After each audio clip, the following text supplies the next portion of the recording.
Hey guys, welcome to the video. This video I'll be doing a Q&A session with a variety of different questions. Thank you guys for sending your questions first of all. The 29 at the back is because it was my birthday a couple of days ago. So yeah, that's the reason for that. But I'll be answering all your questions and I'll be giving you guys a detailed response. If you feel like there's something that's missing, please message me and I will try to answer you guys as soon as possible. The first question that I've got is, how do you lose fat on your stomach?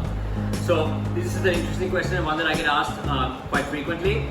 So with regard to losing fat on your stomach, there's a positive and a negative. One is it's very possible to lose fat on your stomach, all over your body, if you're in a caloric deficit. The way you can achieve a caloric deficit is by exercise, diet, and nutrition, and cardio, and etc. However, the catch is that you cannot spot reduce. So even if you do 1,000 crunches or you do 100 sit-ups, you can't spot reduce fat. The human body is built in a way where the fat, you get muscle here and you get fat on top. So if you work your muscle, let's say you work your bicep, you can see the bicep working. The muscle will grow, but that doesn't mean the fat in that particular area will reduce. Fat will be reduced from all over on top of the muscle, so everywhere around your body. So the only way to get rid of your fat from your fat from your stomach is to reduce fat in total and to be in a caloric deficit. I hope that answers your questions. There's no shortcuts to this. And if you do work your abs, you can build a muscle there, which you can show your abs to be more visible and a higher body fat percentage. That's the advantage of that. But you have to time that carefully. Alright, the next question is, how do you stay injury-free running more than 50 miles a week? Alright, this is a great question, one that I got actually when I was training for marathons and etc. as well. So when running 50 miles a week, that's a lot of that's a quite a significant amount of mileage. So you got to make sure you're doing the right recovery, which is very important, which is actually part of your training program. So the way I do it is that I when I was doing that amount of mileage, I was having a massage once a week, a sports massage. I was doing physiotherapy as well. But things that you can do at home is you can get an ice pack and ice your joints, like your knees and even your shoulders a bit. Then also you can do things like foam rolling and stretching, and also eating the right amount of proteins and carbohydrates as well. That helps a lot. Refueling, getting the right electrolytes, sodium, potassium, calcium, magnesium, really the right things for recovery. I would suggest doing that, doing those foam rollings and stretching every day, foam rolling maybe once, twice a week, and then the other stuff also every time after you finish a long run, the electrolytes and the eating as well.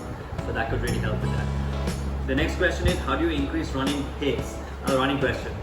Alright, with running pace, the way you can increase it is by you have to go above your threshold. So the way you go above your threshold is by doing interval training runs, fartleks, and tempo runs. So for those of you who don't know the lingo, basically these are runs where you go above your threshold and you go back a bit. So interval training would be 1 minute fast, 1 minute slow, or 2 minutes fast, 2 minutes slow, things like that. But you want to make sure, like let's say you're going, you're trying to average like 5 minutes a kilometer for a 10 kilometer run. So that's 50 minutes, right, for a 10 kilometer. You want to make sure you're going under 5 minutes for a shorter duration. So let's say you're going under 5 minutes per kilometer for a short duration. For example, if you're doing 5 minutes, you're doing 4 minutes 30 per kilometer for 5 minutes, and then resting for 2 minutes, and then repeating 5 to 6 times. That's a good way of building your threshold, building your aerobic capacity, which will basically help you increase your pace over time. Tempo runs are similar, but they're just done where you don't stop basically in the middle, and fartleks also similar-ish as well. The next question is, do I like potatoes? It's a funny question, but yes, I do like potatoes. However, I prefer the ones that are sweet potatoes over the yellow white starch potatoes. And the reason is because of the glycemic index. The glycemic index is basically an index which shows how quick the carbohydrate turns into glucose, or how quick it digests. So you want, ideally, if you're trying to lose fat, you want something that's slow digesting. So they talk about good carbs versus bad carbs. However, there's a time when a bad carb is good for you. For example, if you're running a race, you want to be eating like white carbs, like quick digesting carbs, because you want them to digest and and be stored for energy. However, I prefer to eat the slow digesting carbs, which are considered to be the good ones, because these kind of carbohydrates take a long time to digest. They basically keep you fuller. Don't let your blood glucose level go up and down, or your insulin go up and down. The reason that is important is because if you have a regular blood sugar level, then you will not get hunger pangs, and that will cause you not to eat over excessively, and not binge eat and snack and etc. So I tend to have my carbohydrates in that kind of way, my potatoes in that kind of way. However, there's a time and place for the other ones as well.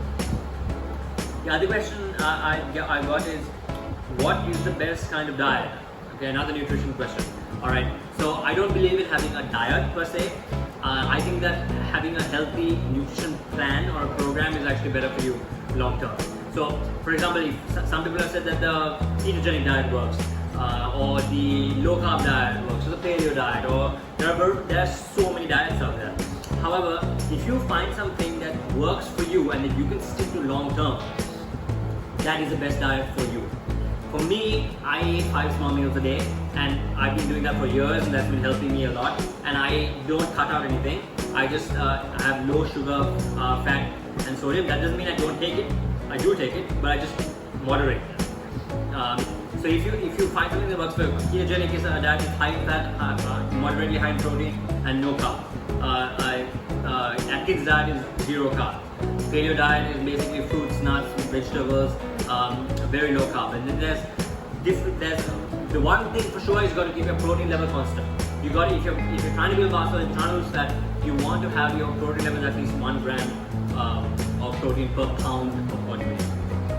All right. So I hope that helps. Don't go on a diet, but have something that you can use, that you can do for a long period of time, and I think that's the best solution for this kind of question.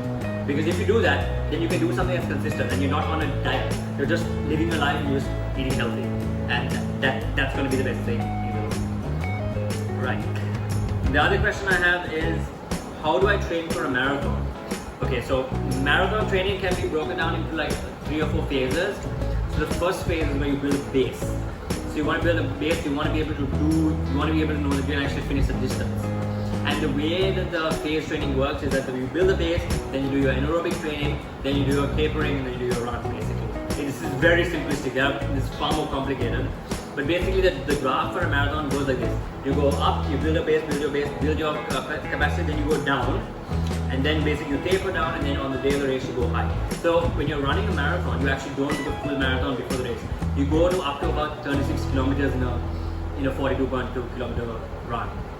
So you go up to 36, you drop down, and then you do the 42 on the day. The reason is above 32, 34 kilometers, you're actually getting diminishing gains. So the amount of kilometers you do at that point is actually less value for you than this. It's opposite with swimming and cycling. With swimming and cycling, because they're lower impact on your body, you can actually do it for a longer time. You actually, when I was training with the Ironman, I was doing 4 kilometer swims up until the end, because there's no very minimal impact. And with the cycling, I did a 180k bike once, but really you can go up to about 140 something. You can do like I said, you can do the total distance you want to do, because it's not as intense on your body, and you don't need that much time to recover. However, you keep them there. So in short, to train for a marathon, you basically have to do it in phases, and you got to make sure you're on the right training program. I would say it takes a minimum of 3 months, but that's being very conservative. And if you're really committed, you can do it in 3 months. And you do need to train for it. It's not something you can do just like that. That being said, it also depends on your potential and your capacity. It's more in the mind than the body.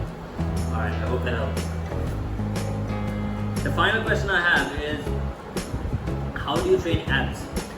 What is your philosophy in training abs? Alright, with abs, the question this is the question I get a lot, like how do you get a six pack, how do you lose fat? Like I got a question earlier about how to lose fat in the stomach. With regard to training abs, this is the way I incorporate direct ab training. Direct ab training is actually very good for you, but you have to do it in a very smart way. So with abs, I don't just consider the upper and the lower, which is the rectus abdominis, which is basically the six pack ab. You have your sides, which are the obliques, and your lower back as well, which I consider the entire core. So you have to train your entire core if you want a balanced, upright physique, and you want to be healthy and have longevity for the period of your life without getting lower back injuries, etc. So the way you do it is I train upper abs first because upper abs require the most amount of energy to move. So you do upper abs, then you do lower abs or sides, then you do the lower back. So some good examples of a routine like this would be leg raisers for the lower abs, hand sliding crunches for the upper abs, oblique twists for the sides, and then a Superman or a plank with leg raisers for the lower back. If you're in the gym, there are a variety of exercises as well you can do, but those are like home body weight ones that I've mentioned.